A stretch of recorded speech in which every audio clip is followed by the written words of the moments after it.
ఒకవైపు ఎన్నికల హడావిడి మరొక వైపు వర్షం టెన్షన్. తెలుగు రాష్ట్రాల్లో ఎన్నికల వేళ వర్షం కాస్త ఇబ్బందికరంగా మారే అవకాశం కనిపిస్తోంది. తెలంగాణలోని పలు జిల్లాల్లో ఈదురుగాలులతో వర్షాలు కురుస్తున్నాయి. రేపు కూడా భారీ వర్షాలు కురిసే అవకాశం ఉందని వాతావరణ శాఖ హెచ్చరించింది.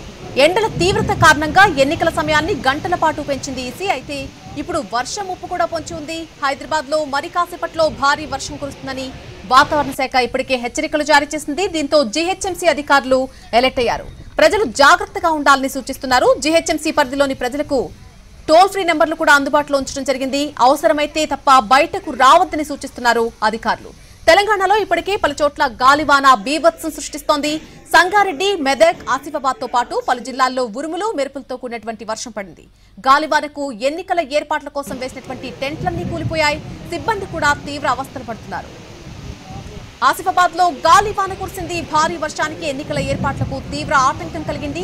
ఆసిఫాబాద్ లోని ఎన్నికల సామాగ్రి పంపిణీ కేంద్రంలో ఏర్పాటు చేసిన టెంట్లన్నీ కూడా గాలి దుమారానికి కూలిపోయాయి. దీంతో ఎన్నికల సిబ్బంది వరండాలో తలదాచుకున్నారు. వర్షం కారణంగా ఎన్నికల ఏర్పాట్లలో కాస్త ఆలస్యం జరుగుతోంది.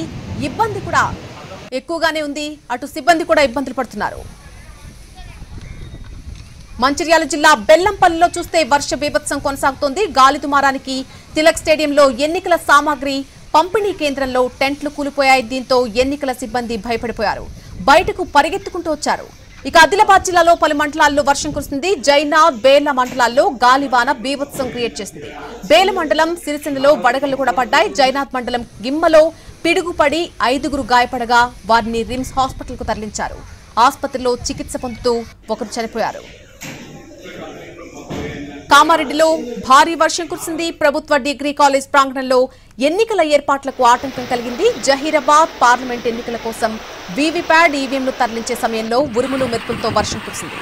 వర్షానికి టెంట్లో నుంచి వర్షపు నీరు లీక్ అవడంతో పోలింగ్ సిబ్బంది ఇబ్బంది పడ్డారు.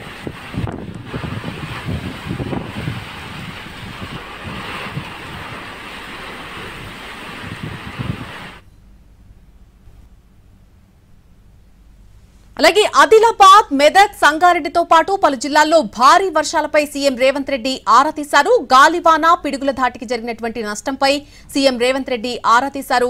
భారీ వర్షాలు పడతాయన్న వాతావరణ శాఖ సూచించడంతో జిల్లా కలెక్టర్లు, ఉన్నతాధికారులు అప్రమత్తంగా ఉండాలని ఆదేశించారు ముఖ్యమంత్రి. ఎక్కడ ఎలాంటి ఆపదొచ్చినా సరే వెంటనే సంబంధిత అధికారులు, సిబ్బంది తగిన సహాయక చర్యలు చేపట్టాలని ఆదేశాలు జారీ చేశారు. ఇక ఏపీలో కూడా ఇంచుమించు ఇదే పరిస్థితి కనిపిస్తోంది. ఆంధ్రప్రదేశ్లోనూ వర్షం కురుస్తోంది. విజయవాడతో పాటు పలు జిల్లాల్లో భారీ వర్షం పడుతోంది. ఎన్నికల ఏర్పాట్లు జరుగుతున్న ఈ సమయంలో వర్షం పడడం కాస్త ఇబ్బందికరంగా మారింది. కొన్ని ప్రాంతాల్లో ఈవీఎంలు తరలించే సమయంలోనూ వర్షం పడింది. దీంతో ఈవీఎంల తరలింపుల్లో జాప్యం జరిగింది. ఓటు వేసేందుకు ఊళ్లకొస్తున్న జనం కూడా వర్షంతో అవస్థలు పడుతున్నారు. అంబేద్కర్ కోనసీమ జిల్లాలో అకాల వర్షానికి పోలింగ్ సిబ్బంది అవస్థలు పడ్డారు. కొత్తపేటలో పోలింగ్ సిబ్బందికి సంబంధించి సామగ్రిని ఇప్పటికే అందజేశారు. కొత్తపేట హై స్కూల్ గ్రౌండ్ దగ్గర ఈవీఎం తదితర పరికరాలను అధికారులకు అందజేశారు. అయితే అనుకోకుండా ఈదురుగాలులతో కూడినటువంటి భారీ వర్షం కురిసింది. ఈదురుగాలులకు సిబ్బంది అక్కడ ఉండడానికి వేసినటువంటి టెంట్లన్నీ కూడా కూలిపోయాయి. టెంట్లు కూలిపోవడంతో ఈవీఎంలు తడిసిపోకుండా ఉండేందుకు సిబ్బంది నానా అగచాట్లు పడ్డారు. భోజనం లేక పస్తులున్నారు. వర్షం దాటికి మోకాళ్ల లోతు నీరు, బురద గ్రౌండ్ లోకి చేరుకుంది. ఇచ్చిన సామగ్రితో బయటపడేయడానికి